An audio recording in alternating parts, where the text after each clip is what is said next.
Oke, kita ketuk dulu agar pencahayaannya pas. Nah, jika sudah seperti ini kita naikkan sedikit cahayanya karena di sini cukup mendung dan gelap. Oke, langsung kita shoot saja. Jadi di sini untuk opsinya sama seperti saya katakan tadi ya teman-teman. Di sini kita ketuk dulu, jika menurut teman-teman gelap kita naikkan sedikit cahayanya. Oke, kita lihat hasilnya. Nah, ini dia untuk gambar yang dihasilkan dari config ini. Tadi sudah saya katakan ya teman-teman, di sini cukup mendung dan hasilnya seperti ini. Jadi hasilnya tidak over saturasi. Untuk kejernihan di sini tidak diragukan lagi, kalian bisa lihat. Nah, jadi untuk hasilnya cukup jernih ya teman-teman.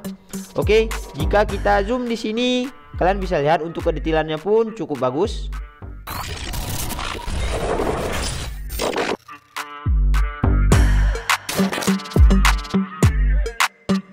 Hai teman-teman, di kesempatan kali ini saya akan mencoba mereview config untuk Gcam LMC 8.4.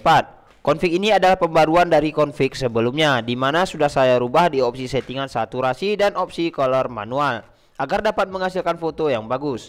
Nah, ini dia contoh hasil fotonya.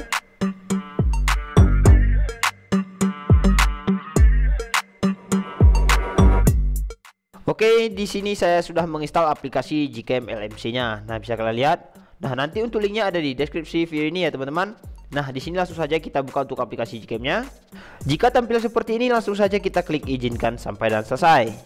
Oke, di sini sudah di dalam aplikasi Gcam-nya ya teman-teman. Nah, di sini kita membutuhkan config. Oke, nantinya agar file config dapat dibaca oleh aplikasi Gcam-nya, setelah kalian download, pindahkan dulu file config ke folder LMC 8.4. Nah, ini dia bertujuan agar nanti file config dapat dibaca oleh aplikasi Gcam-nya.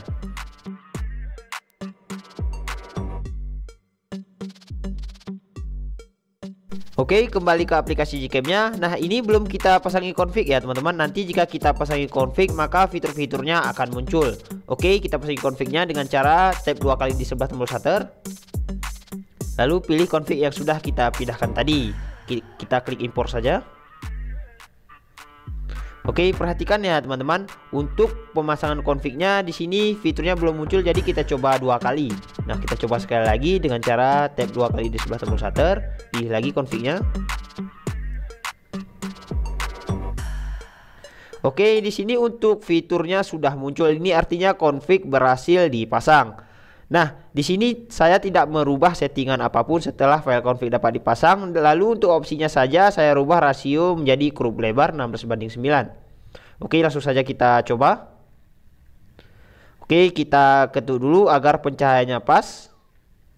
Nah, jika sudah seperti ini kita naikkan sedikit cahayanya karena di sini cukup mendung dan gelap. Oke, langsung kita shoot saja. Jadi di sini untuk opsinya sama seperti saya katakan tadi ya teman-teman. Di sini kita ketuk dulu, jika menurut teman-teman gelap kita naikkan sedikit cahayanya. Oke, kita lihat hasilnya. Nah, ini dia untuk gambar yang dihasilkan dari config ini. Tadi sudah saya katakan ya teman-teman, di sini cukup mendung dan hasilnya seperti ini. Jadi hasilnya tidak over saturasi. Untuk kejernihan di sini tidak diragukan lagi, kalian bisa lihat. Nah, jadi untuk hasilnya cukup jernih ya teman-teman. Oke, jika kita zoom di sini, kalian bisa lihat untuk kedetailannya pun cukup bagus. Nah, untuk noise-nya maksud saya atau untuk gambarnya kusam di sini tidak ada. Oke, kita coba sekali lagi di sudut lain. Kita kembalikan dahulu. Nah, kita coba cari objek lainnya. Oke, pemandangan ini saya rasa cukup bagus. Kita ketuk lalu kita naikkan sedikit untuk exposure-nya atau cahayanya, langsung kita shoot. Nah, kalian bisa mencontohnya di sini teman-teman. Kita naikkan sedikit jika di sini untuk cahayanya mendung. Oke, kita lihat hasilnya. Nah, maka untuk gambar yang dihasilkan akan menjadi cukup cerah dan terang di sini. Nah, jika nanti kalian nge-shoot di tengah terik matahari, kalian tidak perlu membuatnya semakin terang ya teman-teman. Cukup langsung di-shoot saja. Dan untuk hasilnya seperti ini kurang lebih, kalian bisa perhatikan teman-teman.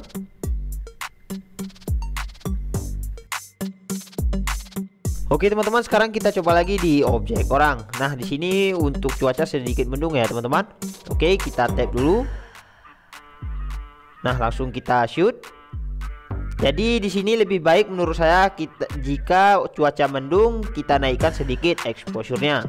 Oke, kita lihat hasilnya.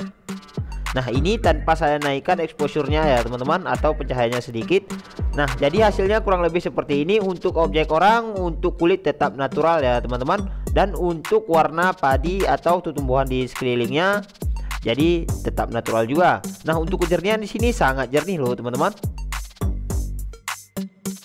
Oke, sekarang kita coba lagi di sudut lain, masih di objek orang. Nah di sini nanti kita coba naikkan untuk pencahayaannya sedikit. Kita ketuk dulu, lalu kita naikkan sedikit pencahayaannya, lalu kita shoot. Nah perhatikan ya teman-teman, kita naikkan sedikit pencahayaannya karena di sini memang cukup mendung. Jadi jika kalian nge-shoot di tengah terik matahari tidak perlu dinaikkan. Oke, jadi jika kita naikkan hasilnya seperti ini, jadi hasilnya akan menjadi sedikit lebih terang. Nah untuk kejernihan di sini masih sangat jernih, untuk kulit terlihat natural. Nah untuk warna di sekitarnya cukup bagus ya di sini teman-teman. Nah untuk warna langit di sini kalian bisa lihat tidak over kebiruan. Jadi untuk config yang kemarin katanya sedikit kebiruan, jadi sedikit saya setting agar tidak kebiruan, agar menyamai seperti ala-ala iPhone. Oke teman-teman, sekarang kita coba di mode potret, masih di objek orang ya teman-teman. Kita ubah ke mode potret, dan untuk opsinya di sini untuk retak wajah di tengah saja. Oke, kita ketuk dulu agar fokus. Usahakan fokus untuk mode potret teman-teman, lalu kita shoot. Oke, di sini kita tunggu untuk proses HDR-nya. Nah, sedikit kekurangan menurut saya di proses HDR di mode potret ini sedikit lama, jadi kita tunggu saja sebentar. Oke, kira-kira sudah selesai, kita lihat hasilnya. Nah ini dia untuk hasil dari mode potret. Jadi untuk mode potret blurnya cukup bagus ya di sini teman-teman. Nah jadi blurnya cukup rapi, dan untuk objek pun terlihat dengan jelas, dan untuk gambarnya sangat jernih.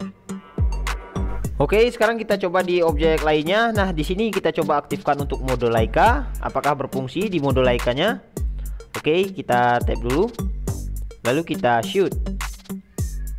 Oke, selesai nge-shoot. Di sini kita tunggu untuk proses HDR-nya. Jadi untuk config ini proses HDR-nya cukup cepat. Kalian bisa lihat, nah sudah selesai. Nah, ini dia untuk hasil dari mode Leica jika kita aktifkan. Maka di pinggirannya ada vignette-nya ya, teman-teman.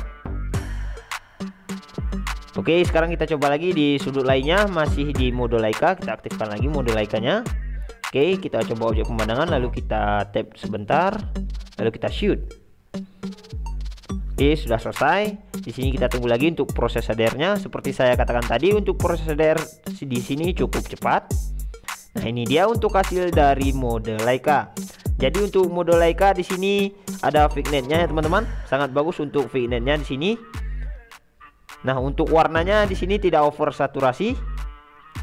Oke, teman-teman, sekian dulu. Wassalamualaikum warahmatullahi wabarakatuh.